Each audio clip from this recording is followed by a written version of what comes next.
এই শোনো না, আমাদের অন্ধবিশ্বাস চ্যানেলটি যারা এখনো সাবস্ক্রাইব করেননি প্লিজ সাবস্ক্রাইব করে দাও। আর অল্প কিছু সাবস্ক্রাইবার হলে 1 লক্ষ পরিবার হবে। সবাই প্লিজ সাবস্ক্রাইব এবং বেশি বেশি শেয়ার করে দাও প্লিজ। প্রফুল্লের শুরু থেকেই মন বলছে ময়ূক কিছু লুকিয়ে আছে, কোনো মেয়ের কথাই সে লুকাচ্ছে। নোরার সাথে বিয়েটা সে হয়তো সে মেয়েকে ভুলতেই করেছে। অনেক ভেবে প্রথম তিনি ময়ূকের জন্য নিজে একটা সিদ্ধান্ত নিলেন এবং পিতৃ অধিকার খাটিয়ে তাকে জানিয়ে দিলেন ময়ূক বিদেশে চলে যাবে নোরার কাছে, সে যেন তার সংসার শুরু করে যেমনটা ঈর্ষাদ করেছে। আকস্মিক এই সিদ্ধান্ত এক মুহূর্তের জন্য ভরকে দিয়েছিলেন ইরিন আর ময়ূক দুজনকেই, কিন্তু ঈর্ষাদ সে কথা জানতে সেও তার বাবার সাথে সম্মত হয়ে ময়ূককে বোঝালো কোথাও এক জায়গায় তো সেটেল হওয়া উচিত, হয় দেশে না হয় বিদেশে। তবে ময়ূক যে বাংলাদেশের সিভিল সার্ভিসে বিসিএস থাকতে চায় তা তো কারো অজানা নয়। যদি তার বিসিএসটা হয়ে যায় তখন দেশে ব্রাইট ফিউচার ফেলে বিদেশে কে যেতে চায়। এদিকে নোরারও একটা ভালো চান্স আছে, আমাদের দেশের সাইকিয়াট্রিস্টকে যতটা মূল্যায়ন করেন তার চেয়ে দ্বিগুণ ইউরোপীয় আমেরিকায় নোরা কেনই বা তার সুন্দর ভবিষ্যৎ সেখানে ফেলে আসতে চাইবে। সবাই কেমন বিচলিত হয়ে পড়ে তাদের নিয়ে ভাবতে গিয়ে। এই কেমন জোড়া তাদের। পরক্ষণে মনে হলো ওপরওয়ালা প্রত্যেকের জীবনে পরীক্ষা রেখেছেন, কেউ কেউ সে পরীক্ষায় ধৈর্য আর সততার ধারা উত্তীর্ণ হয়, কেউ বা আবার হেরে যায় সততা সবেতেই। তাই ময়ূক নোরার ভবিষ্যৎ নিয়ে এখন আর দুশ্চিন্তা করে লাভ কি, দুজনের একজনকে তো স্যাক্রিফাইস করতেই হবে, সংসার ধর্মই এমন, তাতে স্যাক্রিফাইস আর কম্প্রোমাইজ শব্দ দুটো নিবিড়ভাবে জড়িত। এইসব ভাবে আমাদের বাবা মায়ের স্যাক্রিফাইস করেই তো সুন্দর একটা সংসার সাজিয়েছে, তবে আমরা কেন পারবো না? রাজশাহীর চেয়ে শীত এখানে একটু বেশি, তাই না? কফির মগে চুমুক দিয়েই ঈর্ষাদ কথাটা বলল। ৮ ঘন্টার মধ্যে সে 2 মগ কফি খেয়ে নিচ্ছে, এই নিয়ে কিছুটা বিরক্ত মৈত্রী। এই প্রথম সে চমৎকারভাবে আলুর ভর্তা করেছে, কাঁচা মরিচ, ধনেপাতা, লবণ আর সরিষার তেল সবকিছু একদম পারফেক্টলি দিতে পেরেছে। তাই ভেবেছিল ঈর্ষাদ এলে সাথে সাথেই ডিনার করতে বসবে। গরম গরম ভাত আর ভর্তা নিশ্চয়ই এই তীব্র শীতের রাতে ভালো লাগবে খেতে, কিন্তু সেসব তো কিছুই হচ্ছে না। জনাব ফিরেই বলল, দ্রুত 1 মগ কফি দিন ম্যাম, একটু কাজ করব। লোকটা পোশাক পাল্টে মুখ হাত ধুয়ে তৈরি ল্যাপটপ নিয়ে বসার জন্য সেই থেকে তার বিরক্ত লাগছে, কিন্তু মুখে তো তা প্রকাশ হয় না তার। 2 দিন হলো মৈত্রী নিয়ম করে পড়াশোনা করতে হচ্ছে, তাই দুজনের সন্ধ্যায় খুব একটা গল্প করতে পারে না। রাতটাই যা আদরে আহ্লাদে কাটে, তবুও ঈর্ষাদের আজকাল ক্লান্তির জন্য দ্রুতই ঘুমিয়ে পড়তে হয়। কিছু বলছো না যে? ঈর্ষাদ কফিটা শেষ করে আবার মৈত্রীকে প্রশ্ন করলো, কি বলবো? মন খারাপ? না। রেগে আছো? আপনার আরো কফি লাগবে? মৈত্রী এবারে প্রশ্নে ঈর্ষাদ বুঝলো বউ তার রেগে আছে। কোলের উপর থেকে ল্যাপটপ সরিয়ে বিছানা থেকে নামলো, মৈত্রী চেয়ারে বসে বইয়ের দিকে তাকালো। ঈর্ষাদ পেছন থেকে 2 হাত রাখলো মৈত্রীর কাঁধে, একটু ঝুঁকে কানের কাছে ফিসফিসিয়ে বলল, ম্যাম দয়া করে বলুন না রেগে থাকার কারণটা। আপনি কাজ করুন গিয়ে আর কফি খান, পেট ভরে কফি খান, ছাড়ুন আমাকে। ঈর্ষাদের এবার টনক নড়ল। সে অফিসে থেকে ফেরার পরেই মৈত্রী তাকে বলেছিল আজ আমরা তাড়াতাড়ি ভাত খাবো, নিশ্চয়ই কিছু বিশেষ ছিল এতে। এবার আর স্ত্রীকে রেগে থাকার সুযোগ দেওয়া চলে না। মৈত্রীকে টেনে নিয়ে ডাইনিং এ বসালো, খিদে পেয়েছে এমন বাহানা করে বলল, ভাত দাও জলদি, আজ দ্রুত খেয়ে বিছানায় যাব। মৈত্রী বাঁকা চোখে ঈর্ষাদকে দেখে চলে গেল রান্নাঘরে। ভাত ভর্তা আর শুকনো করে ডাল রান্না করেছিল, তাই নিয়ে এলো টেবিলে। তার ভর্তা আজ সত্যিই চমৎকার হয়েছে। ঈর্ষাদ খেতে খেতে খুব প্রশংসা করলো, তারপর হঠাৎ মনে পড়ছে এমন ভাবেই বলল, অফিস থেকে একটা অফার এসেছে। মৈত্রী উৎসুক হয়ে জানতে চাইলো কি অফার। ফয়সাল আঙ্কেল এসেছিলেন আজ অফিসে, তিনি কথাবার্তার ফাঁকে জানতে চাইলেন আমার চাকরিটা কেমন লাগছে। তারপর হঠাৎই বললেন নতুন বিয়ে, সে সময় চাকরিতে জয়েন মানে হানিমুনের সুযোগটাও পাইনি, তাই ওনার পক্ষ থেকে একটা ছোট ট্রিপ ব্যবস্থা করতে চাচ্ছেন। আজব তো। আজব কেন? আজব নয় তো কি, অফিসের একজন এমপ্লয়ি বিয়ে করেছে বলেই তাকে হানিমুন ট্রিপ দেবে? সবাইকেই দেয়। ঈর্ষাদ খাওয়া প্রায় শেষ, সে বোল থেকে মৈত্রীকে ভাত দিল 1 চামচ। মৈত্রী না করলো, তারও শেষ। প্লেট হাতে রান্নাঘরে ঢুকতে ঢুকতে বলল, সবাইকে দেয় না, ইনফ্যাক্ট কাউকে দেয়নি সম্ভবত। মৈত্রীও প্লেট আর বেঁচে যাওয়া ভর্তার বাটি তুলে রান্নাঘরে ঢুকলো। তাহলে আপনার প্রতি এত সুনজর কেন, সেটাই কি আজব লাগছে না? এখানে আপনার যে জব তাতে স্যালারি একদম ঠিকঠাক দিচ্ছে, তারপরেও দেখছি কিছু কিছু সুবিধা একটু বেশি বেশি, এমন কেন? ইরশাদ নিজেও ভেবেছে এই কথা। সবকিছুতেই তাকে অফিসে কেমন যেন অগ্রাধিকার বেশি দিয়েছে আঙ্কেল। বলেছিলেন বড় মামার জিগরির দোস্ত, তাই নাকি ইরশাদ খুব পছন্দের। তার উপর আঙ্কেলের নিজের কোনো স্ত্রী সন্তান নেই, তবুও বংশধরেরা তো আছেই। এই নিয়ে আর ভাবার ইচ্ছে হলো না। ইরশাদ বড় মামাকে একবার এ ব্যাপারে জানাবে ঠিক করে রেখেছে, কিন্তু আপাতত হানিমুন ট্রিপ ক্যান্সেল করার কোনো মানে হয় না। মৈত্রী রান্নাঘরের কাজ গুছিয়ে গিয়ে আবারও পড়তে বসলো। এরশাদও টুকটাক কাজ ছিল, তা করে একেবারে বিছানা গুছিয়ে বসলো। মৈত্রী অবশ্য বলেছিল সে করবে, ইরশাদ শোনেনি। সবসময় বউকেই বিছানা গোছাতে হবে কিংবা সংসার, এমনটা কোথাও লেখা নেই। মৈত্রী পড়া শেষ করে বিছানায় যেতেই ইরশাদ প্রশ্ন করলো, পাহাড় কেমন লাগে তোমার? এরশাদের পাশে শুয়ে পড়ে এক হাতে কম্বল টেনে নিল মৈত্রী, চোখ বুজে বলল, প্রচন্ড শীতে ধোয়া ওঠা গরম চায়ে এক চুমুক যেমনটা লাগে। হাত বাড়িয়ে খাটের পাশে ল্যাম্পটা নিভিয়ে মৈত্রীকে দু হাতে বুকে চেপে ধরে ইরশাদ বলল। আর সমুদ্র? মৈত্রী আরো গুটিয়ে গেল ইরশাদের বুকের মাঝে। খুব চেনা পুরুষালী গন্ধটা নিঃশ্বাসে টেনে নিয়ে জবাব দিল, ঠিক এমন স্নিগ্ধ আবেশ মাখা অনুভূতি। গিয়েছো কখনো সমুদ্রে?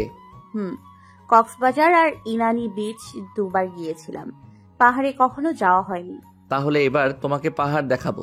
সূর্যোদয় আর সূর্যাস্তের মন ভোলানো মুহূর্ত দেখার জন্য প্রস্তুতি নাও মিসেস শাহরিয়ার। কথাটা বলে টুপ করে মৈত্রীর ঠোঁটে ছুঁলো ইরশাদ।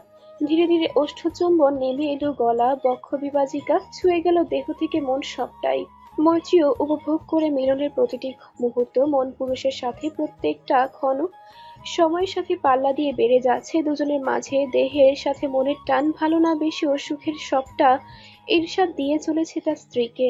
মৈত্রী জানে ঠিক একদিন ইরশাদের মুখে প্রকাশিত হবে ভালোবাসার উক্তিটিও। তোমরা চট্টগ্রাম যাবে ভালো কথা, আমার আপত্তি নেই, কিন্তু পাহাড়ে যেও না, বিপদ আপদ একদম সইতে পারবো না। আম্মু, বিপদ হবে কেন? মৈত্রী অনেক অবাক হয় শাশুড়িকে জিজ্ঞেস করলো। ইরশাদ সকালে অফিস যাওয়ার সময় বলে গেল, আম্মুকে জানিও আমরা চট্টগ্রামে যাব।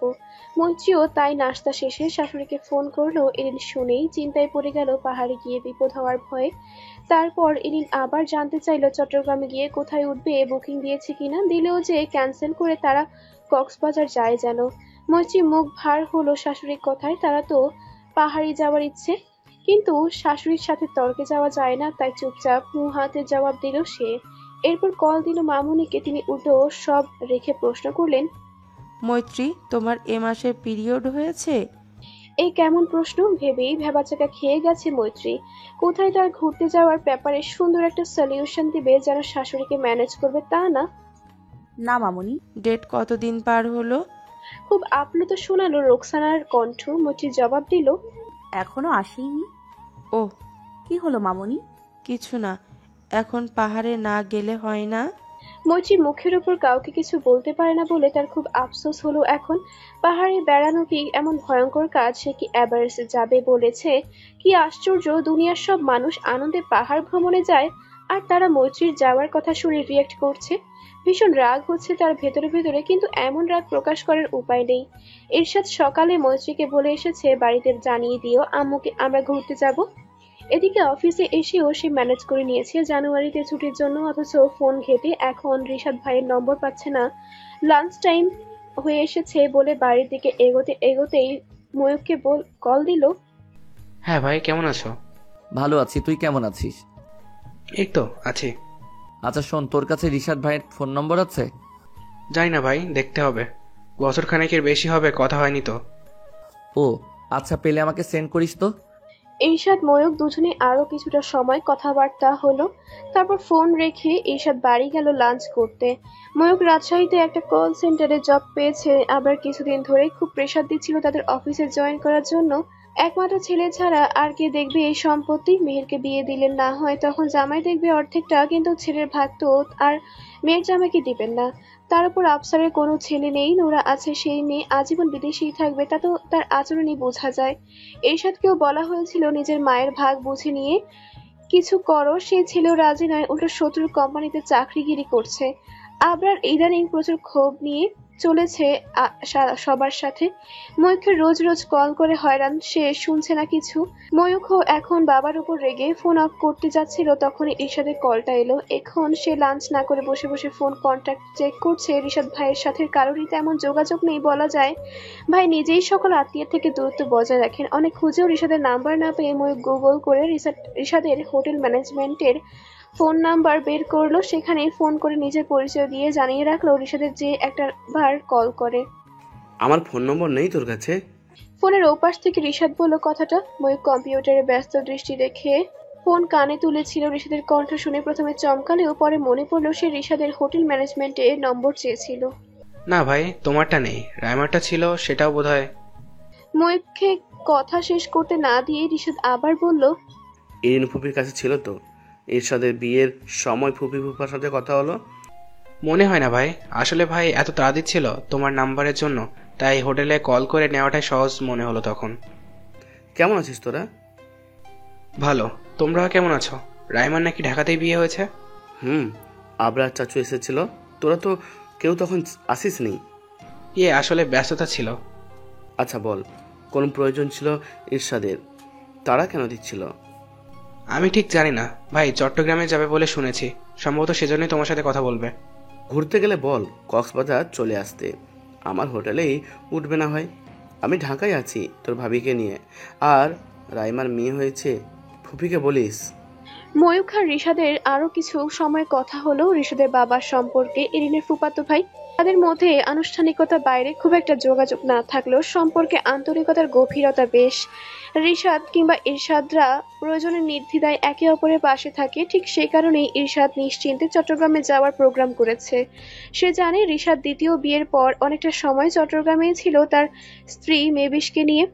এরশাদ মৈত্রীকে নিয়ে ঠিক কোথায় উঠলে তাদের পাহাড় ভ্রমণ চমৎকার হবে সে বিষয়ে হেল্প চাইবে রিশাদের কাছে। ইরশাদ আজ অফিস ছুটির পর মৈত্রীকে নিয়ে ঘুরতে বেরিয়েছিল। চা বাগানের শীত কেমন মৈত্রী তা বোঝা হয়ে গেছে এখানে আসার পরই, কিন্তু রাতের শীত সে ঘরে বসে উপভোগ করেছে। বাইরের হিমশীতল বাতাসে কাঁপতে কাঁপতে ঘুরে বেড়ানো আর টঙের পাশে বসে চা খাওয়ার অভিজ্ঞতা তার কখনোই হয়নি। এরশাদ জানে তার স্ত্রী ছোট থেকে একাকিত্বে জীবন কাটিয়েছে। তার নিজ সাধ্য আর সামর্থ্য অনুযায়ী সে মৈত্রীকে পৃথিবীটাকে উপভোগ করাতে চায়। মনে মনে ভেবে রেখেছে এবার পাহাড় দেখাবে বলে, সিলেটের চমৎকার জায়গাগুলোর দর্শন করাবে। দুজনে একটু আগেই বের হয়েছে, আজ প্রথমবার দুজনে কোথাও ঘুরতে যাবে। শুনতেই মৈত্রীর চোখে মুখে যে উচ্ছ্বাসের দুটি এরশাদ দেখেছে তা যে ছিল বড্ড মনোলোভা। এই পোশাকে আমাকে আজব লাগছে না? ইরশাদের ডান হাতটা জড়িয়ে উঁচু নিচু পাহাড়ি মাটির রাস্তায় হাঁটতে হাঁটতে আনমনে প্রশ্ন করল মৈত্রী। ইরশাদ 2 দিন আগেই এখানকার স্থানীয় এক মার্কেটে থেকে দুজনের জন্য একই রকম দুটো হুডি কিনে এনেছে। মৈত্রীর জন্য দুটো গলা বন্ধ ফুল স্লিভ টপও এনেছে কিছুটা মোটা কাপড়ের। সে প্রায় খেয়াল করেছে মৈত্রী এটা সেটা করার সময় শাল জড়িয়ে থাকতে পারে না, তা নিজেই এগুলো কিনে এনেছে তার কাজের সুবিধার জন্য। আজ ঘুরতে বের হবে বলে শাড়ি পরবে, জামা পরবে, গাউন পরবে, কি পরবে এ তো দ্বিধা করছিল। তা দেখে ইরশাদ নিজেই বুদ্ধি দিল এসব না, বাইরে প্রচুর শীত, ভালো লেগিংস থাকলে পরো, সাথে তার আনা সেই টপ দুটো থেকে একটা তার উপর হুডি। কি আজব কথা, সে বউ মানুষ, এইসব পরে বের হলে লোকে কি বলবে। এমনিতেও সে লেগিংস জিন্স যাই পরে কুর্তি কাফতান এর ওপর এভাবেই ধরাই। ইরশাদ সে কথায় পাত্তা দেয়নি, উল্টো বুঝিয়েছে তার পোশাকের মাধ্যমে দৈহিক গঠন অন্যের দৃষ্টি আকর্ষণের কারণ না হয়। মৈত্রী সে কথা শুনেই পড়েছিল কাপড়গুলো, এখন নিজের দিকে তাকিয়ে তার এখন কেমন লজ্জা লজ্জা লাগছে তাই প্রশ্ন করছে। দুজনে কুয়াশার দেয়াল সরিয়ে হেঁটে অনেকটা পথ গিয়ে ছোট্ট এক ঘুপচি দোকান পেল। মাচার উপর পঞ্চাশোর্ধ পোড়া বসে স্টোভে চা করছে, 2-4 রকম বিস্কিট ছাড়া আর কিছুই নেই। মৈত্রীকে নিয়ে সেখানেই দাঁড়ালো সে। চাচা চা দিন 2 কাপ। সে কি, এখন চা খেলে ভাত খেতে চাইবেন না আপনি? বাদ সাধল মৈত্রী। লোকটাকে দেখো কেমন হাড় কাঁপানো শীতে এই পাহাড়ের গায়ে মাত্র একটা চাদর আর টুপি পরে অপেক্ষা করছে কাস্টমারের। অথচ শীতের এই সময় এই বাগানের আশেপাশের মানুষগুলো সন্ধ্যার পরই ঘরবন্দি হয়ে গা বাঁচায়। তাই লোকটার চায়ের ক্রেতা হাতে গোনা 2-4 জন পথিক, তার মধ্যে আজ আমরাও আছি। আমাদের 2 কাপ চায়ে নিশ্চয়ই ওনার থলিতে কিছু পয়সা ঢুকবে। মৈত্রী কানের কাছে ফিসফিসিয়ে কথাটা বলেই ইরশাদ লোকটাকে বলল কিছু বিস্কিট যেন কাগজে মুড়িয়ে দেয়। মৈত্রী জানে তার এই প্রিয় মানুষটি বড়ই উদার মনের, কিন্তু তার উদার মনটা ঠিক কতখানি বড় তা যেন আজ উপলব্ধি করতে পারল সে। দোকানটায় হারিকেন জ্বলছিল, হারিকেনের সেই হলদে আলোয় মৈত্রী অবাক চোখে তাকিয়ে রইল মানুষটির দিকে। কখনো কখনো মন অজান্তেই কিছু ভালো মানুষকে বেছে নিতে পারে নিজের জন্য, এমনটাই মনে হলো মৈত্রীর। বাসা চিকন মাছায় পাশাপাশি বসে মাটির ভাঁড়ে চা খোলা খেলো দুজনে। ইরশাদ কাচের বয়াম থাকা গোল গোল 2 টাকা দামের এক প্রকার বিস্কিট কাগজে মুড়িয়ে নিল। বসা থেকে উঠে দাম মিটিয়ে এক হাতে মৈত্রীর হাত, অন্য হাতে বিস্কিট নিয়ে এবার রওনা দিল বাড়ির দিকে। চলতে চলতে বাতাসে বুনো ফুলের গন্ধ আর থেকে থেকে পেঁচার ডাক উপভোগ করলো দুজনাতে। ভালোবাসাবাসি শুধু মানুষে মানুষে নয়, কখনো কখনো মানুষের প্রকৃতিতেও হয়, মৈত্রী আজ তাই জানলো। ঘরে ফিরে ইরশাদ বিস্কুটগুলো মৈত্রীকে দিল রেখে দেওয়ার জন্য, পরে কখনো খাওয়া যাবে। ইরশাদ জুতো খুলে হুডি বদলে বেডরুমে ঢুকতেই তার ফোন বাজে। আম্মু ভিডিও কল দিচ্ছে দেখে রিসিভ করে সালাম দিল। ক্যামেরার সামনেই আব্বু আম্মু, তাদের মধ্যিখানে ময়ূর বসে আছে। আরে বাহ, আমি নেই তাই সুযোগ পেয়ে একদম আব্বু আম্মুর কোলে উঠে বসে আছিস। ইরশাদ টিপ্পিনি কেটে বলল, থাকবোই তো, এখন এই দুনিয়ায় আমার একার ভাই। থাকো তুমি জঙ্গলে পড়ে, সব আদর আমি নিয়ে নিব। কথাটা বলার মাঝেই ময়ূর দুহাত আম্মা আর বাবাকে জড়িয়ে ধরেছে নিজের সাথে। 2 ভাই মিলে মা বাবাকে নিয়ে খুনসুটিতে মেতে উঠেছে। মৈত্রী রান্নাঘরে টুকিটাকি কাজ করে এসে দেখলো শ্বশুর শাশুড়ি ক্যামেরায়। এরশাদের পাশে দাঁড়িয়ে সেও তাদের সালাম জানায়। ময়ূর হঠাৎ মৈত্রীর মুখটা দেখে কথার মাঝেই থেমে গেছে। মৈত্রী নিজেই প্রশ্ন করলো, কেমন আছেন ময়ূখ ভাইয়া? নোরা কেমন আছে? ভালো। কথাটা বলার পরই বলল, ভাই আমি লন্ডনে যাচ্ছি শীঘ্রই।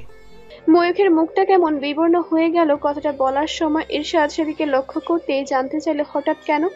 এরিন রেগে গেল। হঠাৎ মানে কি? বউ থাকবে এক জায়গায়, সে থাকবে আরেক জায়গায়। আম্মু মই করতে বিসিএস এর রেজাল্ট। চুপ কর, কিসের রেজাল্ট বউ? সংসারই এখনো রেজাল্ট, বিয়ে করার সময় মনে ছিল না সেই সব? এরিনের ধমকে আর কিছু বলার সুযোগ পেল না ইরশাদ। সে ফোন ধরিয়ে দিল মৈত্রীকে, আপাতত বউ শাশুড়ি গল্প করুক। মৈত্রী কথা শুরু করতেই এরিন ময়ূক আর ফখরু সাহেবকে রেখে ঘর থেকে বের হয়ে গেলেন। ইরশাদ তা খেয়াল করতেই আবার এগিয়ে এলো। এই আম্মু, তুমি কি সিক্রেট কথা বলবে? যাই বলি না কেন, চোখের সামনে থেকে দূর হ তুই। ইরশাদ বুঝলো কথাটা বউ শাশুড়ি, তাই সে ওয়াশরুমে ঢুকলো। মৈত্রী, তোমাদের যাওয়াটা কি ক্যান্সেল করা যায় না? দেখো এখন তো সময় দেখার, কি হয় না হয়, অন্তত এই ডেটটা যেতে দাও। মৈত্রী মাথা নাড়লো, তাতে কি বোঝালো কে জানে। ইরশাদ বাথরুম থেকে বেরিয়েছিল তোয়ালে নিতে। মায়ের কথা শুনে কিছু না বুঝলো, বেশ অবাক হলো সে। কিসের কথা বলছে আম্মু? চোখের পলকে সময় কাটছে। শীত শেষ হতে চলল, শেষ হচ্ছে জানুয়ারি মাসটাও। ইরিনের দোনামোনা আচরণে ইরশাদ মৈত্রী ঘুরতে যাওয়া বানচাল হলো প্রায় 20 দিনের মতো। এদিকে ময়ূখেরও কাগজপত্র যাচাই বাছাই, এম্বাসি দৌড়াদৌড়ি সব শেষ হয়ে চলে এসেছে কাঙ্ক্ষিত দিনটি। কাঙ্ক্ষিত শুধুমাত্র নোরার জন্যই, অনাকাঙ্ক্ষিত আকাঙ্ক্ষিত এরিন তো মনে মনে চাইছিলেন ছেলেটার সাথে বউ থাকবে, বউ নিয়ে অন্তত এক বাড়িতে না হোক এক দেশেই। কিন্তু না, নোরা আসবে না তার উজ্জ্বল ভবিষ্যৎ ছেড়ে, তাই স্যাক্রিফাইসটা ময়ূক তার পরিবারকেই করতে হচ্ছে। এই সাহায্যের আগে থেকে 1 সপ্তাহের ছুটির অ্যাপ্লাই করা ছিল হানিমুন ট্রিপে, কিন্তু সে ডেট যেহেতু আম্মুর জন্য পেছাতেই হবে, তাই সে ঠিক করলো জানুয়ারির 29 তারিখ থেকে ছুটি কাটাবে। ময়ূখের ফ্লাইট 30 তারিখ, তাই 28 তারিখ রাতে সে মৈত্রীকে নিয়ে যাবে রাজশাহী। ময়ূখকে এয়ারপোর্টে ছেড়ে সে রাতেই আবার রওনা হবে চট্টগ্রামের উদ্দেশ্যে। হাতে 4 দিন সময় নিয়ে পাহাড়ের বুকের আবেশে হারাবে দুজন, তারপরই সেখান থেকে সরাসরি সিলেটে এসে উঠবে, এমনটাই ঠিক হলো। মৈত্রী সকালে দুপুরে রান্না শেষ করে ব্যাগ গোছাতে বসলো। দুটো লাগেজ নিতে চাইলে ইরশাদ বলল কোনো দরকার নেই, বোঝা টেনে টলতে ফিরতে একদমই ভাল লাগে না, তার উপর বউ সাথে থাকবে, তার চেয়ে ভালো হয় একটা বড় দেখে টলি ব্যাগ গোছাও। কিন্তু বিপত্তি, অত বড় ব্যাগ নেই এখানে। আলমারি থেকে ইরশাদের কাপড় বের করে তাকে কল দিল মৈত্রী। আরে আজ ভর দুপুরে বউয়ের কল এলো, বিশেষ কিছু রান্না হলো নাকি? একদমই না, আজ শুধু মাছ ভাজা আর ভাত হয়েছে। কিন্তু আপনি বলেন, আপনার কি গোছাবো? যা ভাল লাগে নিয়ে নাও। তা কি করে হয়? এখানে কেমন শীত, কেমন পোশাক পরবেন তা ঠিকঠাক বলুন না। আচ্ছা বলছি, প্রথমে একটা লুঙ্গি ফুল স্লিভ টি শার্ট নাও, 2টা, ওই যে সাদা আর কালোটাও নিও, রাউন্ড হোক। আচ্ছা, আর শার্ট? শার্ট তো সব অফিসের গুলোই আছে, এখানে বাড়ি গিয়ে দেখতে হবে কিছু আছে কিনা। আসন্ন আন্ডারওয়্যার, মোজা এবং অবশ্যই বেল্ট, এই জিনিসগুলো একদম হাতের কাছে রাখবে। পারফিউমের কথা তো ভুলেই গেলেন। উফ, সবচেয়ে গুরুত্বপূর্ণ জিনিস মনে করালেন বেগম সাহেবা, থ্যাংক ইউ। আরে আরে, অফিসে বসে এসব কি? বউয়ের জন্য এসব সব জায়গায় চলে। এবার ফোন রাখুন প্লিজ, আজ বস এসেছে অফিসে। বাই। বাই। মৈত্রী কল কেটে আবারও কাজে মন দিল। কাজ করতে করতে মনে পড়লো সেদিনের কথা, যেদিন হানিমুনের ট্রিপ নিয়ে এরিন কঠিন রকম বাদ সাধলেন। এরশাদ যখন মৈত্রী আর তার মায়ের ভিডিও কলে বলা কথা শুনে মৈত্রীকে প্রশ্ন করেছিল কিসের কথা বলছে আম্মু, মৈত্রী আমতা আমতা করে বলে দিয়েছিল আম্মু আর মামুনের গুড নিউজ শুনতে চায়। এরশাদ খুব করে রিয়েক্ট করেছিল, এই জন্যই কি তুমি প্রোটেকশনের ব্যাপারটা অ্যাভয়েড করতে চাইছিলে এতদিন? স্বামী স্ত্রীর সম্পর্কে সব রকম জড়তা ছাড়িয়ে গেছে তাদের জীবনে, তবুও সেদিন এরশাদের প্রশ্নে মৈত্রীর খুব লজ্জা লাগলো। এরশাদ অধৈর্য, সে উত্তর শুনতে মৈত্রীও শেষত কথা লুকাতে পারেনি, মাথা নেড়ে জানালো হ্যাঁ, কারণ আম্মু আর মামুনি দুজনেই বলেছেন তোমাদের বয়স একদম পারফেক্ট প্রথম সন্তানের জন্য, আবার বিভিন্ন কারণে পরে সমস্যা হয় আজকালকার মানুষদের। এরশাদ নেহাতি বিরক্ত হয় মৈত্রীর কাছে সব শুনে, বাচ্চার শখ তো তারও নিজেরও আছে, তাই বলে এত তাড়া দেওয়ার কি আছে। সামনে মৈত্রীর দ্বিতীয় বর্ষের পরীক্ষা, এই সময়টা কোনো স্ট্রেস না আসুক, পরীক্ষাটা শেষ হলেই না হয় চেষ্টা করবে। মৈত্রীর খুব বেশি লজ্জা লাগছিল এসব নিয়ে কথাবার্তা বলতে, তবু ঈশাদ যেভাবে ধমকে উঠেছে তাতে ভয়টাও কম লাগেনি। এখন কাপড় চোপড় গোছাতে গোছাতে সেসব ভেবেই মুখে হাসি এলো। কাজের জন্য যে ভাবি আসেন তিনি ঘর মোছা শেষ বলে মৈত্রীকে বলতে এসেছিলেন চলে যাচ্ছেন, কিন্তু তাকে একা একা হাসতে দেখে এগিয়ে এসে বললেন, ইয়া আপনি হাসুন, তাও আবার একলা একলা। আপনি হাসতে জানেননি, না জানি জিনে ধরিয়া হাসায়। ওমা, আপনি হাসছেন তাও আবার একা? আপনি হাসতেও জানেন নাকি জিনে ধরে হাসাচ্ছে? মহিলাটা আঞ্চলিক ভাষা এটুকু বলেই আবার বলল, কাম শেষ, আমি যাইরাম গি ভাবি। মৈত্রী প্রথম বাক্যে শুধু হাসি আর জিন শব্দ দুটোর অর্থ বুঝতে পারলো, কিন্তু পুরো বাক্যটা আন্দাজ করে নিল। তারপরে মনে হলো সত্যি তাকে জিনে ধরেছে, নইলে সেইভাবে হাসে নাকি। কাপড় গোছানো বলতে শুধু ঈশাদের কয়েকটা গোছানো হলো। ঈশাদ বলেছে পাহাড়ে ঘুরে বেড়ানোর জন্য শাড়ি সালোয়ার কামিজ দরকার নেই, তুমি লং কুর্তি টুর্তি কিছু নিয়ে যাও না, তার উপর চাদর বা জ্যাকেট কিছু তো থাকবেই। কিন্তু এখানে মৈত্রী তেমন কাপড় হাতে গুনে দুটো ঈশাদে কিনেছিল কয়েকদিন আগেই, বাড়িতে যে খুব একটা আছে তা নয়, সে তো বরাবরই কামিজে অভ্যস্ত। তবুও খালামুনি দেওয়া ভালো টপ প্যান্ট আর চমৎকার শীতের পোশাকও আছে। বাড়ি গিয়ে আবার বাপের বাড়িও যেতে হবে কাপড়গুলোর জন্যই, এসব ভেবেই মৈত্রী অস্থির আছে। হাতে সময় খুব কম, অথচ কত কাজ বাকি, সারাটা দিন এই করবে সেই করতে হবে। ঘরের সব ঠিকঠাক করে রাখা আছে কিনা, সে 7 দিন না থাকলে ঘরে কিছু নষ্ট হবে কিনা, এসবের খেয়ালেও মৈত্রী অস্থির। এরশাদ সন্ধ্যায় ফিরতেই মৈত্রীকে দেখে অবাক হলো, এত অল্প সময়ে একটা মেয়ে তার সংসার ঠিক কতটা জুড়ে গেলে এমন চঞ্চল হতে পারে। মৈত্রী যে টান জমেছে সংসারের প্রতি তা যেন তার ছটফট করা দেখে বুঝে নিল এরশাদ। মুখে হাত ধুয়ে ডাইনিং টেবিলের সামনে গিয়ে এরশাদ ডাকলো, মৈত্রী, জি। খাবার দাও। আনছি বলেই মৈত্রী ভাত, শিমের ভর্তা আর ডিম ভুনা বেড়ে দিল। এরশাদ প্লেটে ভাত ভর্তা নিয়ে মেখে মৈত্রীকে আবার ডাকলো, এখানে একটু বসো তো। মৈত্রীও বসলো এরশাদের দেখানো তার পাশে চেয়ারটিতে। এরশাদ ভাতের লোকমা তুলে ধরলো মৈত্রীর মুখের সামনে। হা করো, এত কেন চিন্তিত হচ্ছ বলো তো? আমাদের ঘরে তেমন কোনো কিছুই নেই পচে গলে নষ্ট হওয়ার মতো। কাঁচা বাজার শেষ। তুমি তো সকালে বললে ফ্রিজে মাছ মাংস কিছু থাকলে সেগুলো চাইলে কেয়ারটেকার চাচার বাড়িতে দিয়ে দিব, তারা খেয়ে নেবে কেমন। আর আমার পাখিগুলো তো আনিনি, তাই টেনশন নেই। যাওয়ার সময় ঘরদর সব ঠিকঠাক লাগিয়ে নেব। বাইরের বাগানের গাছেদের জন্য মালি চাচা তো আসবেনি। কথাগুলো বলতে বলতেই ইরশাদ একবার মৈত্রীর মুখে তো একবার নিজের মুখে খাবার তুলছে। খাওয়া শেষে মৈত্রী রান্নাঘর সাফ করে থালাবাটি সব ধুয়ে রাখলো।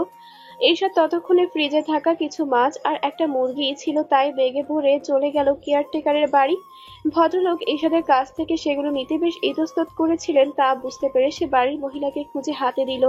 তারপরে মনে হলো ঘরদোর মুছে যে মহিলাটি, সেও তো বেশ অভাবী, এগুলো কি তাকে দিলে বেশি ভালো হতো না?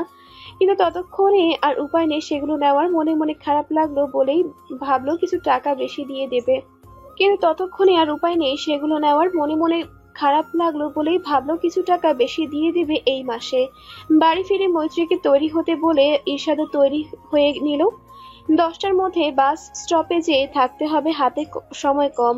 দুজনেই তৈরি হয়ে নির্দিষ্ট সময়ের মধ্যে বাসে চড়লো। ময়ূর ভাইজান ফোন ধরছিল না কেন? ফখরুল সাহেব ফোন হাতে ময়ূখের রুমে ঢুকে প্রশ্ন করলো। তার গোছগাছ শেষ হয়েছে আজ বিকেলেই। এরিন নিজে 2 লাগেজ গুছিয়েছে ময়ূখের সব প্রয়োজনীয় জিনিসপত্র দিয়ে। কান্না করবে না বলেই বারংবার কেঁদে চলেছে সে। সন্ধ্যা থেকে দরজা এঁটে কাঁদতে বসেছে, আর তাতেই ময়ূখের মন বিক্ষিপ্ত হয়ে আছে। আবরার অনেকবার কল দিলেও ময়ূখ কথা শুনে বলেনি। আমার কান্না তার কিছুতেই সহ্য হচ্ছে না। এই দুনিয়াদারি দিয়ে কি হবে? মন বলছে বাদ দেই এই যাওয়া। নোরার ইচ্ছে হলে নিজে আসুক, পরক্ষণে মনে হচ্ছে না গেলেই কিছুতেই ভালো হবে না। মৈত্রীকে সে ভুলতে পারেনি এক ফোঁটাও। দেশে থাকা মানে সকল উৎসব আয়োজনে কাছাকাছি থাকবে, আর বেহার মনটা সবচেয়ে বড় পাপটাই করবে। নোরার কাছে গেলে হয়তো তার সঙ্গ পেয়ে এই পাপী মনের পাপিষ্ঠ ভাবনাগুলো মিলিয়ে যাবে কোথাও, এমন ভাবনাতে যাওয়ার জন্য উঠে পড়ে লেগেছে সে। কিন্তু আমার কান্নার যে বুকটা এফোর ওফর করে দেয়। জ্ঞান হওয়ার পর থেকে আমার ছায়াতলে তার প্রশান্তির হাওয়া মিলেছে, তা আর কোথাও মিলবে না। ফখরুল সাহেব নিজেও ময়ূখের অবস্থা বুঝতে পারছেন, হাতে থাকা ফোনটা এগিয়ে দিলেন। নে ভাইজানের সাথে কথা বল, কথা শেষ করে খেতে আয়। ঘরের চারপাশে চোখ বুলায় ময়ূখ। বাতি জ্বলছে তবু অন্ধকার, সবটা এমন কেন লাগছে? অন্যমনস্ক ভাবেই আব্বুর নম্বরে ডায়াল করে প্রথম কলে রিসিভ হয়, কিন্তু ওপাশ থেকে মেহেরের কান্না আসছে। হ্যালো মেহের, কি হয়েছে মেহের? তুই কাঁদছিস কেন? আব্বু কোথায়? তুমি যেও না ভাইয়া, আব্বু কষ্ট পাচ্ছে, আমিও পাচ্ছি। তুমি আমাদের কাছে চলে এসো ভাইয়া। এই বোকা, কাঁদছিস কেন? আমি তো চলে আসবো আবার। না ভাইয়া, যেও না। তুমি গেলে আর আসবে না, আমি জানি। দূর পাগল, আমার বাড়ি এখানে না, এসে কোথায় থাকবো? তোর ভাবির কাছে তো যেতে হয়, তাই না? কাঁদে না বোন আমার, আমি বেড়াতে যাচ্ছি, আবারও চলে আসবো দেখিস। ময়ূখ বোনকে কত কি বলে বোঝাচ্ছে, অথচ তার নিজের মনটাই বলছে যাস না সেখানে। কিন্তু এভাবে কি চলতে পারে? সংসারটা তো করতেই হবে তার।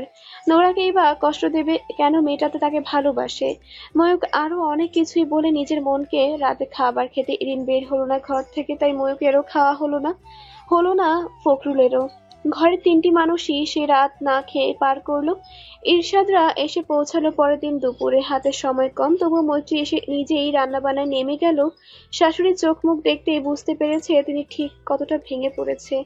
রান্না শেষ হতেই ইরশাদ জোর করে মা আর ময়ূখকে খাবার খাওয়ালো। সন্ধ্যের দিকে আবার মৈত্রীকে নিয়ে গেল তার বাপের বাড়ি।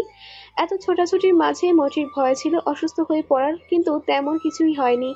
শুধু ক্লান্তিটাই একটু বেশি ছিল, সেটাও উবে গেল রাতে ভালো ঘুমাতে পেরে। ময়ূখের সাথে এয়ারপোর্টে ইরশাদ ছাড়া আর কাউকে নেওয়া হলো না। এরিন কান্নাকাটিতে একদমই নিজের মধ্যে নেই বলে তাকে নেওয়া হয়নি। ফখরুল সাহেবও তার ভিন্ন ছিলেন না। ময়ূখ যে তার জন্য নিজের সন্তানই ছিলেন।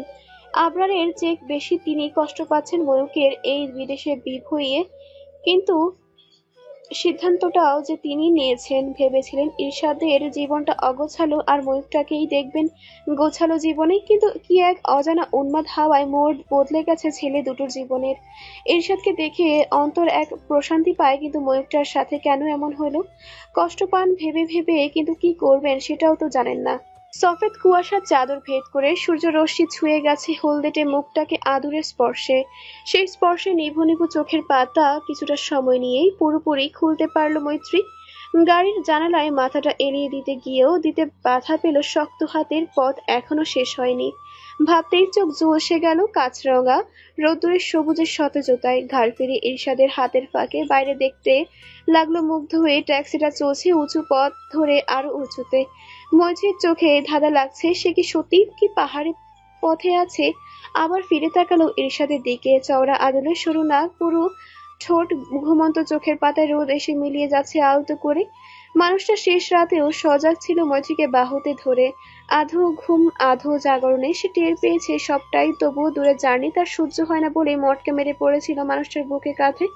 ভয় ছিল এই বুঝি বমি হবে, এই বুঝি মাথা ঘুরিয়ে জ্ঞান হারাবে, কিন্তু না, তেমন কিছুই হয়নি। ওটা এখন জেগে প্রকৃতির খোলসহীন রূপ দেখতে সকল ক্লান্তি ফুরফুর করে পালিয়ে গেল কোথাও। স্যার, চলে এসেছি, এটাই রিশাদ স্যারের বাড়ি। ড্রাইভারের ডাকে মৈত্রী নড়ে চড়ে উঠলো। ইরশাদের বুকে হাত রেখে আলতো ঝাঁকিয়ে তুললো ইরশাদকে। দুজনে গাড়ি থেকে বের হতেই লোহার গেটের বাইরেই একজন মোটামুটি বয়স্ক লোককে দেখতে পেল তারা। ড্রাইভার ততক্ষণে গাড়ি থেকে ব্যাগপত্র নামিয়ে রাখলো। এরশাদ এগিয়ে এসে গেটে ধাক্কা দিতেই লোকটা জানতে চাইলো সে গেট ধাক্কাচ্ছে কেন। আমি ইরশাদ, রাজশাহী থেকে এসেছি। রিশাদ, রায়হানের বাড়ি তো এটা। এরশাদের প্রশ্ন শেষ হতেই ড্রাইভার এগিয়ে এসে নিজেই বলল, স্যারের আত্মীয় এনারা, এখানে থাকবেন কিছুদিন, মালপত্র ভিতরে নেন। দারোয়ান এবং ড্রাইভার দুজনেই একে অপরের পরিচিত এবং এরশাদের বাস স্টপেজে তাদের জন্যই রিশাদই নিজের ড্রাইভারকে পাঠিয়েছিল। রিশাদ নিজে অসুস্থ, সেই সাথে বোনের বাচ্চা হয়েছে, তার স্ত্রী মেবিশের মায়ের কাছে থাকার ইচ্ছে, সব মিলিয়ে তাকে আরো 2-3 দিন আগে ঢাকায় থাকতে হচ্ছে। তার যাতায়াত প্লেনে হয়, গাড়িটি নিতে হয়নি। দারোয়ান আর ড্রাইভারের কথোপকথনের পর দুজনকে ভেতরে নেওয়া হলো। মিনিট কয়েকের মাঝে ঘর খুলে দেওয়া হলো সবগুলোই। দারোয়ান নিজেই একজন পাহাড়ি ছেলেকে ডেকে তার বোনকে নিয়ে আসতে বলল। আন্তুম পাহাড়ি নারী, সে বাড়ির নিয়মিত পরিচ্ছন্নতার কাজ করত। আজ মেহমান এসেছে শুনে চলে এলো তাদের প্রয়োজনেই। পাহাড়ের গায়ে শুভ্র রঙা একতলা বাড়ি, চারপাশে ফুলের গাছ, পেছনের দিকটায় বিশাল খাদ। আন্তুক মেহমানদের জন্য দ্রুতই বাজারে লিস্ট তৈরি করলো। রিশাদের স্যাররা এখানে থাকেন না, বছর পেরিয়ে গেছে, তবে স্যার প্রায় আসতো, কিন্তু এখানে থাকতেন না বলে বাজার সদাই কিছুই রাখা হয় না। আন্তুম অবশ্য মেবিশ ম্যাডামের ফোন কল পেয়েছে কোনো এক আত্মীয় নাকি বউ নিয়ে আসবে। সে শুনেছে যারা আসবে তারা নতুন বিবাহিত দম্পতি, তাই বুঝতে বাকিনি তারা নিরিবিলি জায়গা কেন এসেছে। এরশাদরা ঘরগুলো একে একে ভেতরে গিয়ে দেখছিল, তখন আন্তুম তাদের পাশেই করিডোরের মাঝামাঝি যে ঘরটা, সেটাতেই ঢুকতেই চোখে পড়ো খাটের পেছনে ওয়াল জুড়ে খুব বড় আকৃতির একটা ফটোতে রিশাদ বসে আছে বালুর ওপর, কোলের ওপর নির্জন, আর তার পাশে পেছন থেকে কাঁধের উপর উঠিয়ে দেওয়া মেহুশের মুখটা। পেছনে বিশাল সমুদ্র আর অসীম আকাশ, সব মিলিয়ে প্রকৃতির অনিন্দ সুন্দরে ভরা একটি ফ্যামিলি ফটো। মৈত্রী অবাক হয়ে বলল, এটা আপনার কাজিন আর তার বউ? তাই তো মনে হচ্ছে। কি? রিশাদ ভাইয়ের বউই মনে হচ্ছে। মনে হবে কেন? আপনি চেনেন না আপনার কাজিনের বউকে? মৈত্রী ভীষণ অবাক হলো, ভাবলো পাশে থাকা আন্তুমকে জিজ্ঞেস করবে, কিন্তু না, মহিলা বেরিয়ে গেছে আগেই। ইরশাদ বুঝতে পারলো তার স্ত্রী বিস্মিত অভিব্যক্তি, তাই একটু পরিষ্কার করতেই বলল, ভাইয়ের প্রথম স্ত্রীকে চিনতাম, ওই যে বলেছিলাম সেদিন প্রেমিকের সাথে ভেগেছে। মনে করিয়ে দেবার মতো করে বলল ইরশাদ। তারপরই বলল, ইনি সম্ভবত মেবিশবাসী ভাই, পরে যাকে বিয়ে করলো। ভাইয়া আর ভাবি কিন্তু অনেক সুন্দর, দুজনেই একদম পারফেক্ট কাপল মনে হচ্ছে। কি চমৎকার করে হাসছে ভাবি আর ভাইয়ার ফিটনেস দেখে তো মনেই হচ্ছে না ইনি আপনার বড়। মৈত্রীর স্বভাব সুলভ আচরণের বাইরে এসে যেন প্রশংসা করলো ফটোর কাপল দুটোর। ইরশাদ ভ্রুজোড়া বক্র করে তাকালো মৈত্রীর দিকে। বাই এনি চান্স তুমি কি আমাকে বুড়ো বললে? মৈত্রী থতমত খেয়ে গেল। কখন? মাত্রই বললে। রিশাদ ভাই 30+ আর আমি 28+। তোমার কথা শুনে মনে হলো ভাইকে কচি লাগছে, আর আমাকে দেখতে একদম 50-এর আদবুড়া লাগছে। আপত্তি তুলতেই যেন কথাটা বলল ইরশাদ। তারপরই মনে হলো বউকে একটু খেপাতে পারলে ভালো হয়, তাই ফট করে বলে ফেললো, তবে যাই বলো তার কপাল কিন্তু দারুণ, নিজেদের আম্মু পালিয়ে না গেলে এত কিউট ভাবি পাওয়া যেত না। ইস, কি যে গুলোমুলো লাগছে ভাবিকে, ভাবির চোখ আর গাল দুটো। কথা সম্পূর্ণ করার আগেই মৈত্রী ঘর ছেড়ে বেরিয়ে গেছে। এই মৈত্রী, কোথায় যাচ্ছ? এই ঘরে থাকবো না, ও পাশে রান্নাঘরের পাশেটাতে থাকবো আমি। বউ খেপেছে, এখন আর চাইলেও ফাজলামি চলবে না, তাই ইরশাদও ব্যাগ নিয়ে চলে গেল পাশের ঘরটায়। ভোরের আলোয় চারপাশ ধুয়ে মুছে চকচকে হয়ে উঠেছে, তবুও গাছের ডালের ফাঁক ফোকরে এখনো কুয়াশার অস্তিত্ব। মৈত্রী রুমে ঢুকে পরিপাটি বিছানা দেখতেই গায়ের জ্যাকেট খুলে বিছানায় শুয়ে পড়ল। রাতের জার্নিতে ঘুম হলেও শরীরে একটা ম্যাজম্যাজ ভাব। ইরশাদও তাই গায়ের শার্ট ব্লেজার খুলে টি শার্ট পরল। বাইরে এসে দারোয়ানকে ডেকে জানিয়ে দিল তারা একটু রেস্ট করবে। আন্তুম এলে বাজার সদাই রেখে যায়, রান্নাটা তারা নিজেই করবে। ইরশাদও এবার রুমে ঢুকতে যাচ্ছিল, অন্য ঘরগুলো খুলে রাখা, তাই নিজ দায়িত্বে সেগুলো লক করে রুমে এসে মৈত্রীর পাশে শুয়ে পড়ল। ভালোবাসা না থাকলেও সম্পর্কের দোহাই দিয়ে মনুষ্যত্ব জাতি এক্সপেকটেশন রাখতে পছন্দ করে। প্রিয় মানুষ না কাছের আর আপন মানুষের কাছ থেকেও প্রায়োরিটি পাওয়ার এক তীব্র আকাঙ্ক্ষা কেবল মানুষই রাখতে জানে। আর তার দায়ভার সম্পূর্ণ মানুষের ভেতরকার মনটার। ময়ূখের যেখানে শেষ রাতে পৌঁছে যাওয়ার কথা ছিল সেখানে পৌঁছলো ঠিক 8 ঘন্টা লেট। ট্রানজিটে লাগা বাড়তি সময়ের জন্যই এত বিলম্ব হওয়া। তবুও সোশ্যাল নেটওয়ার্কিং এর বদৌলতে নোরাকে জানানো হয়েছিল সেটা, কিন্তু মেয়েটা আসেনি এয়ারপোর্টে। ময়ূখের কাছে নোরার অ্যাড্রেস আছে নোরার মা শাইনের ঠিকানাও। চাইলেই সে ট্যাক্সি করে চলে যেতে পারে, তবুও অবচেতন মন খুঁজছে নোরাকে। কিছু সময় চুপচাপ সে ব্যাকপ্যাক নিয়ে দাঁড়িয়ে রইল একই জায়গায় স্থির হয়ে। তারপরই মনে হলো এই দাঁড়িয়ে থাকা, নোরার অপেক্ষা করা অযথা। সে যখন জানিয়েছিল ট্রানজিট টাইম, তখন নোরা বলল, What? It's too late, Moyuk. And that time, I have a important class. ময়ূক জবাব ওহ বলতেই নোরা বলে দিল, অ্যাড্রেস তো আছেই, তুমি ট্যাক্সি করে চলে আসো। তোমার কাছে ফাউন্ডস আছে নিশ্চয়ই, কারেন্সি চেঞ্জ করাই আছে তার কাছে, অ্যাড্রেসও আছে। তবুও মন চাইছিল যার জন্য আসা সেই না হয় নিয়ে যেত। কিছুটা সময় মিথ্যে অপেক্ষায় সময় কাটে। এরপরই ময়ূক এয়ারপোর্ট থেকে বেরিয়ে ট্যাক্সি ডাকে। ফোন বের করে হোয়াটসঅ্যাপে থাকা লোকেশন বলল। হঠাৎ পেছন থেকে ভেসে এলো পরিচিত কণ্ঠ। Moyuk? কণ্ঠটা ঠিক শুনে কেমন স্তব্ধ হয়ে দাঁড়ালো ময়ূক। পেছনে ফিরে দেখার ইচ্ছে হচ্ছে না, তাই ঠায় দাঁড়িয়ে রইল। নোরা নিজেই এগিয়ে এসে কাঁধে হাত রাখলো। এবার আর কাল বিলম্ব না করে ফিরে তাকায় ময়ূক। মাত্র কয়েক সেকেন্ডের ব্যবধানে নোরা জাপটে ধরে ময়ূককে, নির্বিঘ্নে ঠোঁটে চুমু খেলো। 1-2 করে কেটে গেছে কয়েক সেকেন্ড কিংবা মিনিট খানেক সময়। দুজনের সেই লম্বা চুমুতে বিরতি পড়লো ট্যাক্সি ড্রাইভারের ডাকে। ময়ূক কিছু বলার আগেই নোরাই ট্যাক্সিওয়ালাকে না করে দিল। নোরার নিজের গাড়ি আছে, তাতে করে দুজন রওনা হলো নোরার ফ্ল্যাটে। ঝকঝকে লন্ডনের আকাশে কোথাও যেন এক ফোঁটা মেঘের বাস নেই। এয়ারপোর্ট থেকে গাড়িতে উঠেই নোরা উৎফুল্ল হয়ে বলল, Check your back seat. Mayukh সবে সিট বেল্ট বেঁধেছিল। নোরার কথায় হুম বলে পেছনে তাকালো। চমৎকার আর সাদা আর কমলা রঙের এক গুচ্ছ তাজা সতেজ টিউলিপ। ময়ূখের চোখ হেসে উঠল লম্বা সফরের ক্লান্তি ভুলে। হাত বাড়িয়ে পেছন থেকে ফুলগুলো নিয়ে চুমু খেলো আলতো স্পর্শে। ড্রাইভিংয়ের ফাঁকে নোরা সেটা দেখেই হেসে ফেলল। এই চুমুটা তো উপহার দাত্রীর পাওনা, তাই না? সে তো আগেই নিয়ে নিয়েছে নিজেরটা। ওরা এবার শব্দে হেসে উঠল। গাড়ি চলছে, সাথে চলছে দুজনের মনের মধ্যে কথোপকথন, বাড়ির সবাইকে কেমন আছে এ নিয়ে। কথার মাঝেই তারা পৌঁছে গেছে গন্তব্যে। নোরা গাড়ি পার্কিং এ নিয়ে থামালো, ব্যাগপত্র আর ময়ূককে নিয়ে এগিয়ে গেল লিফটের দিকে। ততক্ষণে ময়ূক আশপাশটা দেখে নিয়েছে। ঝকঝকে সুন্দর লন, কার পার্কিং, আর সবচেয়ে আকর্ষণীয় জিনিস হলো পার্কিং এর বিপরীতে থাকা লম্বাটে করে লাগানো কয়েক রকম ফার্ন গাছ আর বেগুনি রঙা অর্কিড। মনোমুগ্ধকর এই ফুলবাহারি জায়গাটুকু ময়ূখের ভীষণ ভালো লাগলো এবং এই প্রথম সে এমন গাছ লতাপাতাতে আকৃষ্ট হলো। নোরাদের অ্যাপার্টমেন্টটা 8 তলা আর নোরার ফ্ল্যাট 5 তলায়। এলিভেটরে উঠে দুজন নিঃশব্দে কয়েক সেকেন্ড কাটাতেই নোরা চোখে চোখ রেখে কিছু বলল। ময়ূক চোখের ভাষায় আনাড়ি, তবুও যেন বুঝলো তার স্ত্রীর আবেদন। পায়ে পায়ে এগিয়ে এসে মুখোমুখি হলো। সময় ব্যয় না করে একটুখানি ঝুঁকে এলো নোরার দিকে। সেকেন্ড অতিক্রম হতেই নোরা 2 হাতে গলা জড়িয়ে ধরল ময়ূখের। ঠোঁটের ছোঁয়ায় আদিম উন্মোদনায় ছেয়ে গেল দুজনের দেহ মন। লিফট যখন 5ম তলায় থামলো তখন নোরার হুঁশ ফিরল। ময়ূখের ছিটকে পড়ায় প্রিয় মানুষের প্রতি যে আসক্তি প্রেম থেকে তৈরি হয়, তার রেশ হয় তীরতিরিয়ে বয়ে যাওয়া কোমল হাওয়ার মতো, কিন্তু যে আসক্তির শুরুটা কোনো বাধ্যবাধকতা কিংবা দৈহিক চাহিদা থেকে তৈরি, তা বোধ হয় উগ্র উদাসীন হয়। ময়ূখের অন্তত তেমনটাই মনে হচ্ছে। যে নোরার সাথে মিট করতে ঠোঁটে চুমু খেলো মেয়েটা, তাতে ময়ূখের ভালো লাগলেও আলাদা কোনো আবেগী অনুভূতির টান নেই। প্রথমবার দৈহিক মিলন মুহূর্তে ঠিক এমনটাই হয়েছে।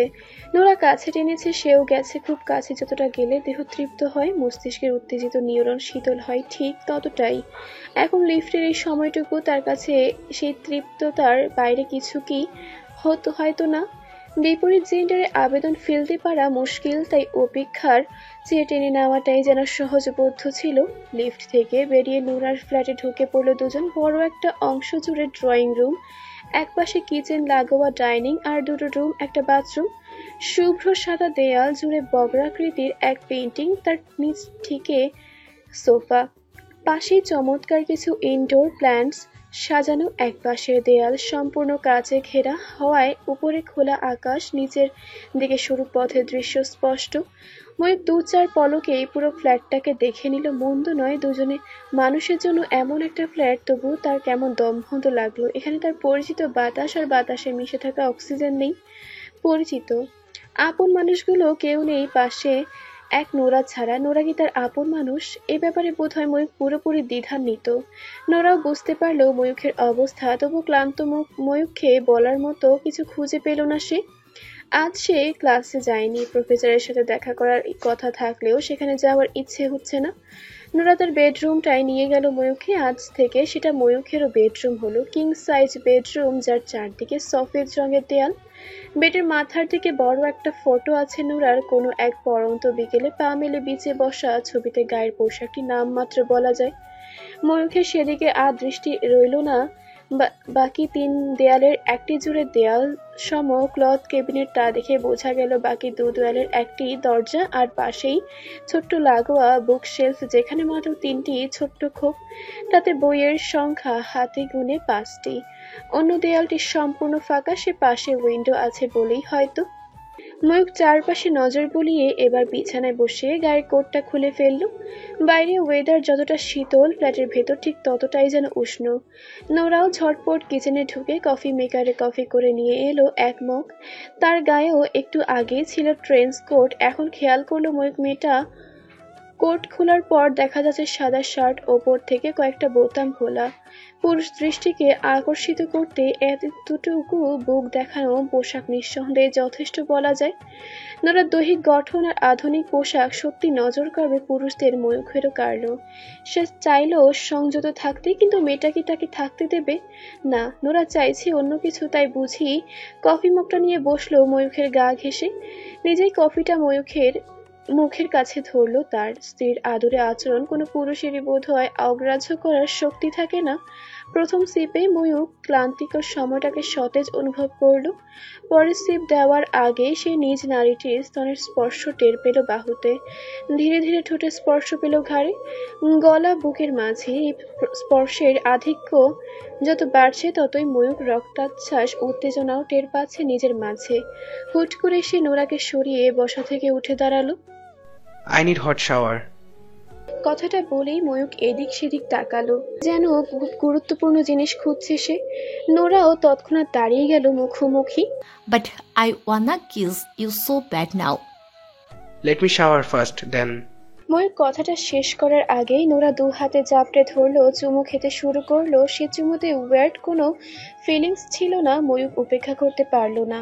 সূর্য ঢুলেছে পশ্চিমে, কুয়াশারা দল বেঁধে দক্ষিণ থেকে উত্তরে, পশ্চিম থেকে পূর্বে উড়ে উড়ে এসে বসছে গাছের ঢালে, পাতার ফাঁকে।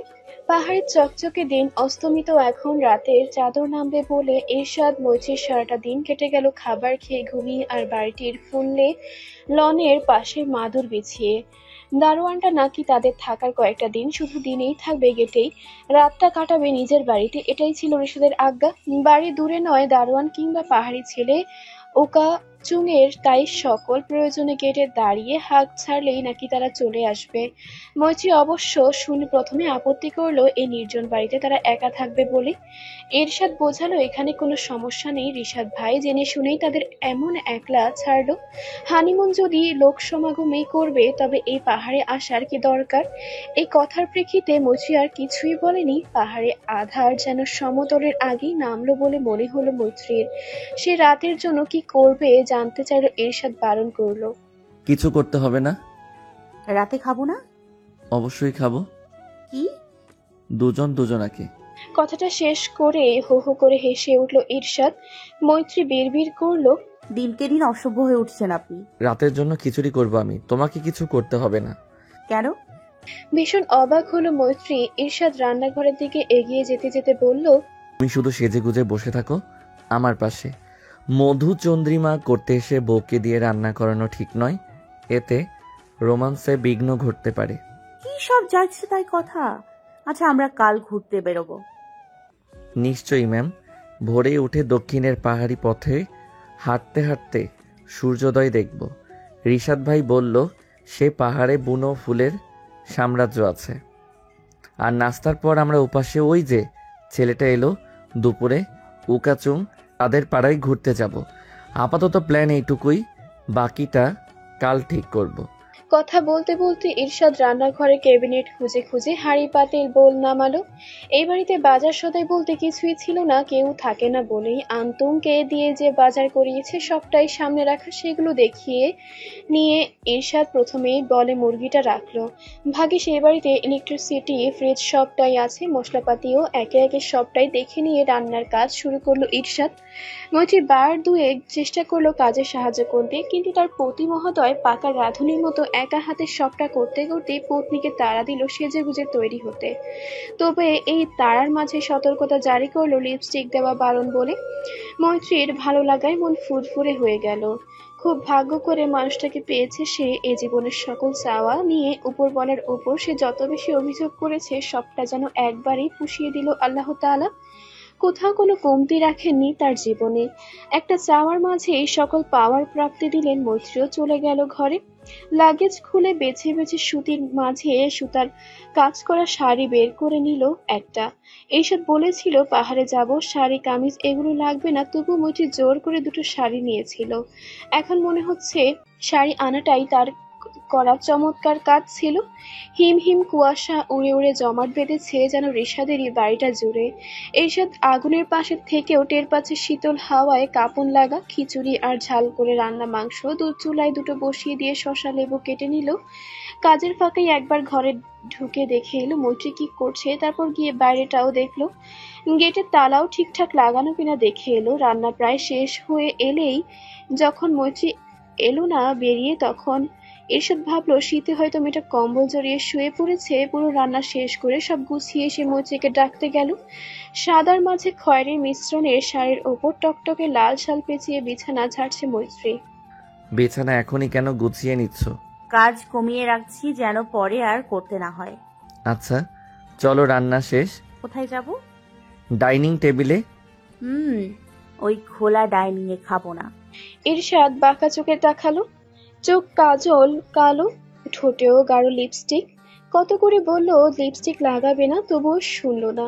চুলগুলো হাত খোপায় পড়ে আছে কাঁধের উপর। অতি চেনা মৈত্রীর মুখশ্রীতে আজ কিছু একটা ভিন্ন চোখে পড়ছে কি? এক মুহূর্ত ভেবে কিছুই ভিন্ন খুঁজে পেল না, তবু মনে হলো আজ কোথাও কিছু ভিন্নতা আছে। এখানে খাবে? জানতে চাইলো নাকি শুধালো ঠিক নিজেই বুঝলো না। মৈত্রী এবার বলে দিল, বাইরে বসবো লনের ফাঁকা জায়গায়, আগুন জ্বালিয়ে মাদুর বিছিয়ে খোলা আকাশের নিচে। ওহ ম্যাম, আগে বলবেন তো। এখন বললাম তো। আচ্ছা জি। কথা টেনে টেনে বলল ইরশাদ। তারপরে সে আবার গেল রান্নাঘরে। সেখানে জমা করা লাকড়ি আছে, কেরোসিনের বোতলও আছে। হয়তো রিশাদরাও সেখানে শীতের আমেজ উপভোগের আয়োজন করত।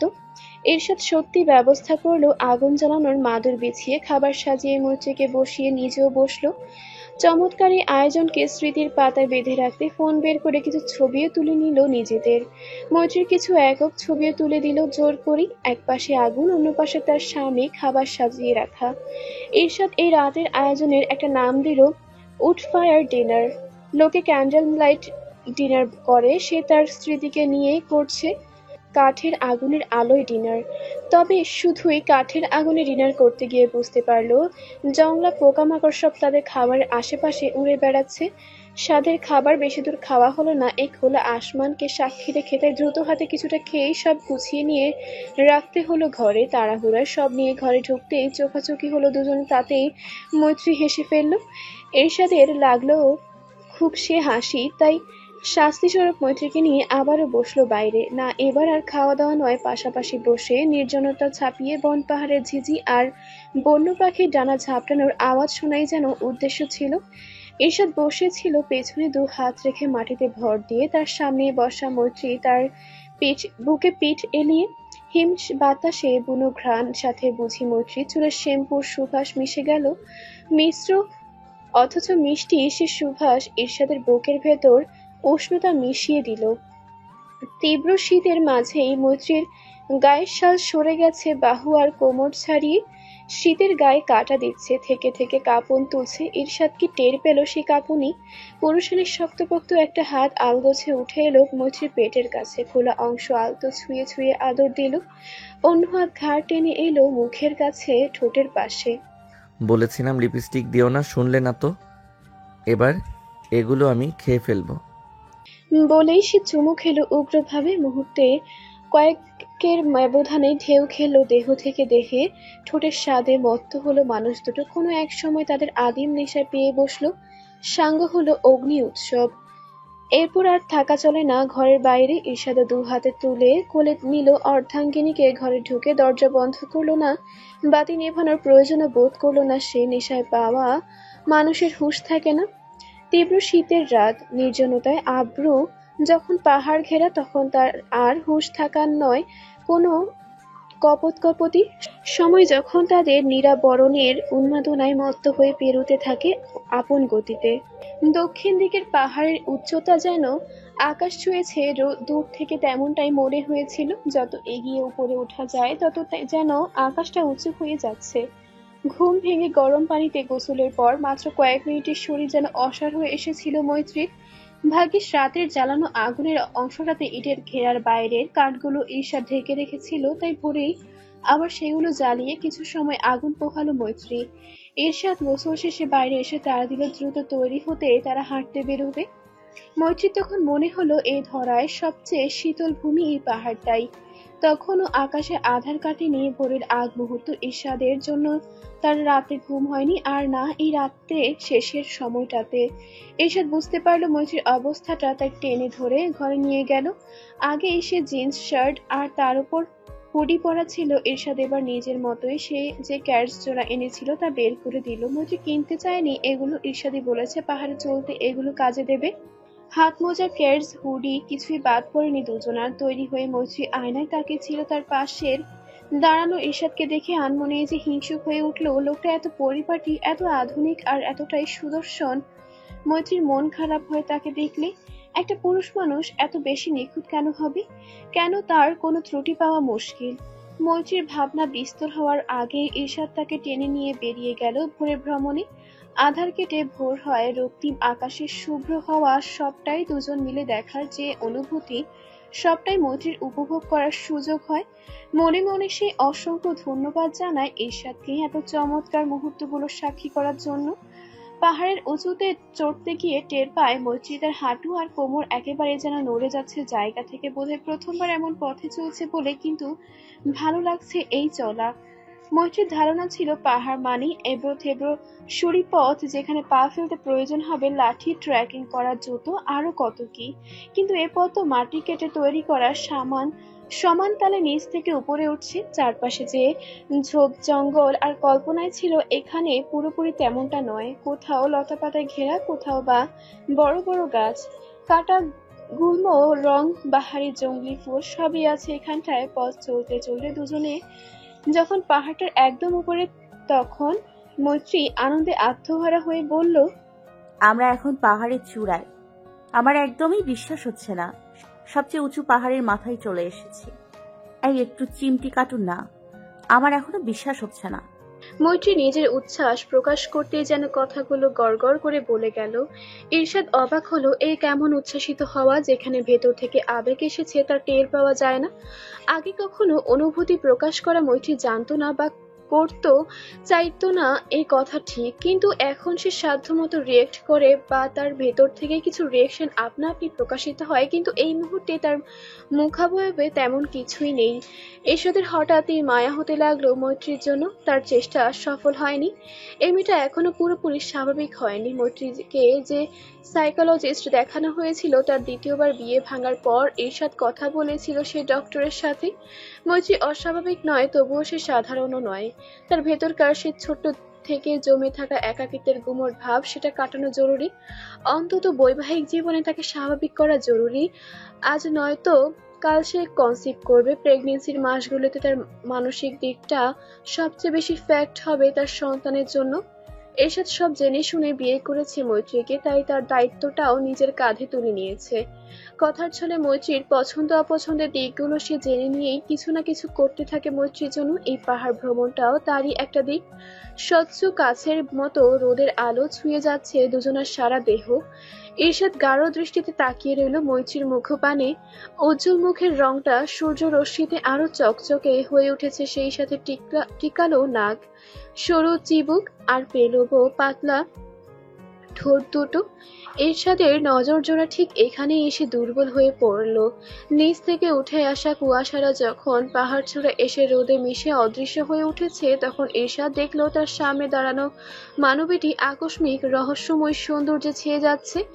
মাথার উপর নীল আকাশ, চারিদিকে সবুজ ভীতি, মধ্যখানে তার সম্মোহনী স্তরে অবস্থিত হয়েছে যেন। আপন নারীটিকে এই সবুজ ধারায় আচমকাই খুব করে ছুঁয়ে দিতে ইচ্ছে করছে তার। তাতেই বুঝি দিক দিশা ভুলে টেনে নিল নিজের মাঝে। দু হাতে পাতায় তুলে নিল মৈত্রীর মুখটি, ধীরে ধীরে এগিয়ে এসে ছুঁয়ে গেল তার ঠোঁট। 1, 2, 3 করে কয়েক সেকেন্ড অথবা মিনিট। শেষ মুহূর্ত অবধি মৈত্রী ছিল সম্মোহিত, অনুভূতি সবটা ছিল নির্জীব, অথচ ঈর্ষা ছেড়ে দিতেই অনুভূতিরা দল ভেদে এসে জড়িয়ে ধরল তাকে। রাত মোহনায় গভীর আলিঙ্গনেও এতটা লজ্জা ছোঁয়নি মৈত্রীকে যতটা এবেলা এক ওষ্ঠচুম্বনে ছুঁয়ে গেল। থমকে থাকা পিঙ্গল বর্ণ মেঘেরা হুড়হুড় করে এসে জড়ো হলো এই পাহাড়ের চূড়ায়। তাদের এই প্রেম ও প্যাখ্যানের সাক্ষী হতেই কি মেঘেরা এলো। ফ্লাইট টাইম ট্রানজিটের কারণে পুরো 24 ঘন্টার পর গন্তব্যে পৌঁছে ময়ূক সুযোগ পেয়েছিল রেস্ট করার, কিন্তু নোরার অ্যাগ্রেসিভ আচরণ তাকে সেই সুযোগটাও নিতে না দেওয়ায় শেষ পর্যন্ত অসুস্থ হয়ে পড়েছে সে। ফিজিক্যাল মোমেন্টগুলো উপভোগ করার জন্য যে মন মানসিকতার প্রয়োজন ময়ূখের মাঝে তা বিন্দু মাত্র ছিল না, অথচ নোরা তাকে প্রতি মুহূর্তে সিডিউস করে গেছে। মস্তিষ্কের বিপরীতে গিয়ে নিজেকে সে ছেড়ে দিয়েছিল তাই নোরার হাতেই। এরপর থেকে সে অসহ্য মাথা যন্ত্রণা আর দৈহিক অবসাদে পড়ে আছে বিছানায়। টানা 7 ঘন্টা ঘুমিয়েও কোনো পরিবর্তন পায়নি নিজের মাঝে। তার উপর এখানে এসে যে খাবার পেয়েছে তা তার জিভের স্বাদটাকে নষ্ট করে দিচ্ছে।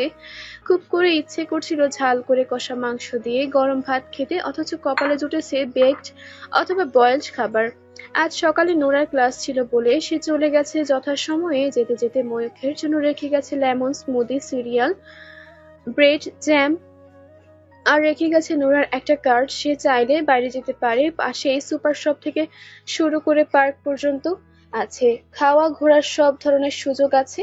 ময়ূক বেডের পাশেই পেল তার ফোনটা। কাল রাতে নোরা তার নতুন সিম ইন্টারনেট কানেকশন দিয়েছে, সেই সাথে তার সকল প্রকার কাগজপত্র চেক করে কি যেন করলো এখানে থাকার জন্য।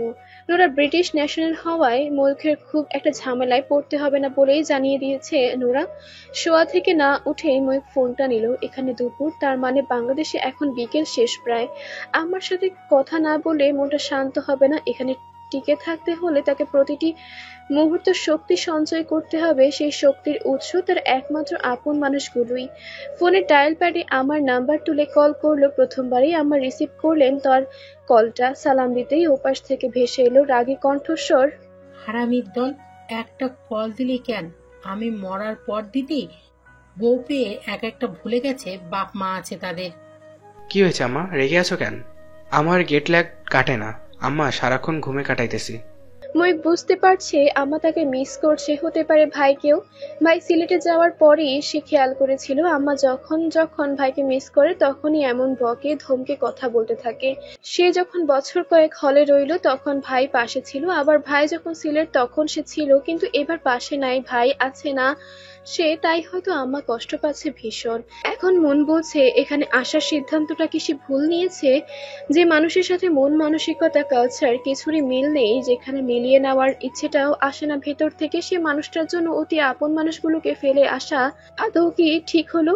পরক্ষণে মনে পড়লো সে তো নোরার জন্য আসেনি, এসেছে নিজের জন্য, নিজের মনের ভেতরকার যে পরিচিত এক ছায়ার রাজত্ব সেটাকে দূরে সরাতে। মৈত্রী তার জন্য মরিচিকা, এখন তো আবার সাথে যুক্ত হয়েছে অন্য এক শব্দ, নিষিদ্ধ। হ্যাঁ, সেই পেঁচামুখী মেয়েটা এখন নিষিদ্ধই বটে। ভাইয়ের বউ তাকে নিয়ে ভাবতে গেলে পাপ হবে। কথা বলিস না কেন হারামি? নাকি বউ পেয়ে মুখে কষ্টে লাগিয়েছিস? আমার পুনরায় বকা শুনে ভাবনা থেকে ছিটকে পড়লো সে। বুঝতে পারছে এই মানুষটা দেখানো ক্রোধের পেছনে ঠিক কতটা দুঃখ বিদ্যমান, কিন্তু তার এখন কি করা উচিত? মৈত্রীকে ঘিরে যে অনুভূতি দেয়াল, তা অদৃশ্য না হওয়া পর্যন্ত দেশে যাবার কথা ভাবতেও চায় না। কথায় আছে, কায়া দেখলে মায়া বাড়ে। কথাটাকে ভীষণ রকম বিশ্বাস করে, তাই আপাতত কায়ার মায়া কাটাতে আর নোরার মায়া বাড়াতেই তার এখানে আসা। বাবাই তাকে এ নিয়ে ভাবতে বাধ্য করেছিল সেদিন। ফখরুল সাহেব যেদিন সিদ্ধান্ত নিলেন ময়ূক তার বউয়ের সাথে থাকবে, সেদিন ময়ূককে এ ব্যাপারে ভাবতেও তিনি বাধ্য করেছেন। সবার অলক্ষ্যে তাকে ডেকে নিয়ে জানিয়েছিলেন নিজের মনের সন্দেহের কথা। তিনি স্পষ্ট শব্দে বলেছিলেন, বাবা, তুই নুরাকে বিয়েটা যে কারণেই করিস না কেন, আমি বুঝতে পারছি তুই তাকে ভালোবাসিস না, আর না ওর প্রতি তোর কোনো মায়া টান আছে। তোর কিছুদিনের আচরণে আমি এই বুঝতে পেরেছি তুই অন্য কোনো মেয়ের জন্যই এমন এলোমেলো হয়ে গিয়েছিস। আমি জানতে চাইবো না কি হয়েছে বা কে সেই মেয়ে, শুধু এতটুকু বলবো বিয়ে তো করেই ফেলেছিস, জীবনটাকে এই বিয়েতেই গুছিয়ে নে। আমাদের বয়স হয়েছে, তোদের এখন অগোছালো দেখলে মৃত্যুর সময় যন্ত্রণা হয়। নুরা হয়তো এখানে আসবে না, না চাইলে তুই যেতে পারিস ওখানে। আমরা হয়তো কিছুদিন কষ্ট পাবো, পরে সয়ে যাবে, কিন্তু তোরা আলাদা থাকলে জীবনটা গুছিয়ে উঠতে পারবি না। ফখরুল সাহেব তার প্রথমের নরম সুরে বুঝিয়েছিলেন, ময়ূক মানতে চায়নি, তাই পরবর্তীতে জোর দিয়ে অধিকার খাটিয়ে সিদ্ধান্ত শুনিয়েছেন। ফলশ্রুতিতে ময়ূক আসার জন্য শক্ত মনে তৈরি হতে পেরেছিল। আমার সাথে সে লম্বা সময় নিয়ে কথা বলল। বাড়িতে বাবা নেই, তাই তার সাথে কথা হলো না। জানতে পারলো ইরশাদরা চট্টগ্রামে গিয়ে কোনো হোটেলে নয়, বরং রিশাদেরই পাহাড়ি বাড়িটাতে থাকছে। অনেকটা সময় কথার মাঝেও নোরার উপস্থিতি না পেয়ে এদিন জানতে চাইলেন নোরা কোথায়।